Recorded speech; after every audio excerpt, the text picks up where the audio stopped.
But at first I was not for it. I was like, oh, these guys, why do they come here and what are they doing? But, and then I had to look into my curiosity and go, well, wait a minute, like what's actually going on here? Once you start hearing the mainstream media go, well, you know what Trudeau said, it's the vilification with the other, these people, and now you're alienating half the population of the country. Yes. So this is what started to shift it for me to go, well. David Menzies for Rebel News here at Parliament Hill in Ottawa. And folks, you know the narrative. When the Freedom Convoy rolled into the city of Ottawa way back in late January, well, the vilification and the demonization by the media, by the government, by various law enforcement even began. Evidently, the people of Ottawa were being held siege in their own city. They couldn't get around. It was a dangerous place. That's not true, really. Crime went down during the 3 weeks of the trucker convoy. Well, I am with Erin Mathers. She is a resident of the city of Ottawa, and she has a bit of a different story to tell you. Maybe not the kind of story you're getting from the mainstream media. So, Erin, we go back to late January. You see all these incredible trucks, these 18-wheelers arrive. And what was your first reaction? And then when you did a little research, what did you discover? Well, first it was confusion. We knew they were coming, right? It was in the news for a while that they were on the way. I think it took almost a week for them to get here. And at first it was really disruptive, and I was upset because it's inconvenience is one thing, but it's more than that. It was really disruptive, right? It's quite loud. There's people working from home. There's new babies. There's elderly people. So your issue was with the noise, because there was a lot of horn honking during the... And also it's a really frenetic energy. You don't really know what's going on. All I knew was that it was the truckers' union and that they were protesting the mandates for the rest of the employees that hadn't been vaccinated, right? I'm not sure if it was any kind of union or association rather than individual truckers from across Canada. Right. So at first I thought it was the union, right? But then, so I was actually pretty upset with it, right? And going, why do you have this? Why do people have to do this? But I think that reaction mostly was, firstly, it was natural to do that, right? We're getting disrupted, but nerves are already out pretty raw from being locked down for 2 bloody years. Yes. Right? So that I had to consider that for a while. But at first I was not for it. I was like, these guys, why do they come here and what are they doing? But, and then I had to look into my curiosity and go, well, wait a minute, like what's actually going on here? Once you start hearing the mainstream media go, well, you know what Trudeau said, it's the vilification with the other, these people, and now you're alienating half the population of the country. Yes. So this is what started to shift it for me. The small fringe minority of people who are on their way to Ottawa or who are holding unacceptable views that they're expressing do not represent the views of Canadians who have been there for each other.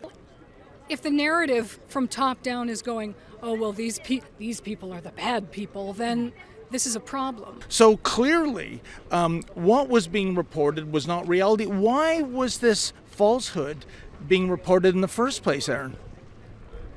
Well, that's a pretty big question. And I'm not qualified to answer such a thing. The closest thing, that was an unexpected question. The closest thing that I could surmise in my own viewpoint would be they're just going by the leadership. Like most people are not leaders. Most people need leadership.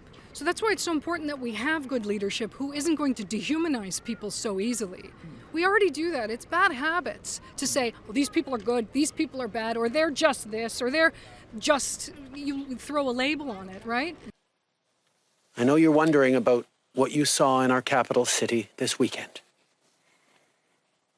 As my friend Irwin Cotler said on Saturday, freedom of expression, assembly, and association are cornerstones of democracy, but Nazi symbolism, racist imagery, and desecration of war memorials are not.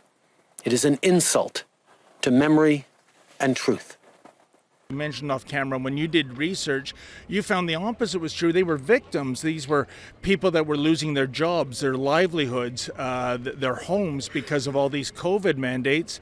And maybe, when people have their backs against the wall, they do extreme things like having a convoy here on Wellington Street. Right. So the nonviolent resistant thing is something that we saw, for example, in the Chinese occupation of Tibet. It took quite some years for them to start resisting violently, like dozens of years before they started. So our tolerance, our pain thresholds are a little bit lower in these parts of the world and in these times without that kind of training or cultural context, right? We saw here during the Dominion Day weekend a complete clampdown of anyone that had a table or a speaker. Officers and bylaw were on them. And it doesn't feel all that free or festive when we should be celebrating the birthday of this nation. Is this what we're seeing, an overreaction based on an unrealistic fear that another convoy will happen again here? I think so. I think it's definitely excessive, particularly with the checkpoints, and it's post-festival day today. It's the 2nd. Yeah. So, someone like myself who doesn't fall into a camp and, I'm not identified with my opinions. I'm willing to shift them and research and have nuanced, because more than one truth can be available to you at the same time. There's simultaneous things and paradoxes, It's not just this or that. So me wanting to go in and just hang out with families and see the music and sit on the grass and chill and talk to people, I'm hesitant to go in. I don't have anything to hide, but I don't want to be complicit in this airport security style stuff. Like, I've lived in the Middle East before. Yes. This is not something I've seen in Canada. Like, this is excessive. This is not good. But what can we actually do in the street here? It's hard to have reasonable conversations,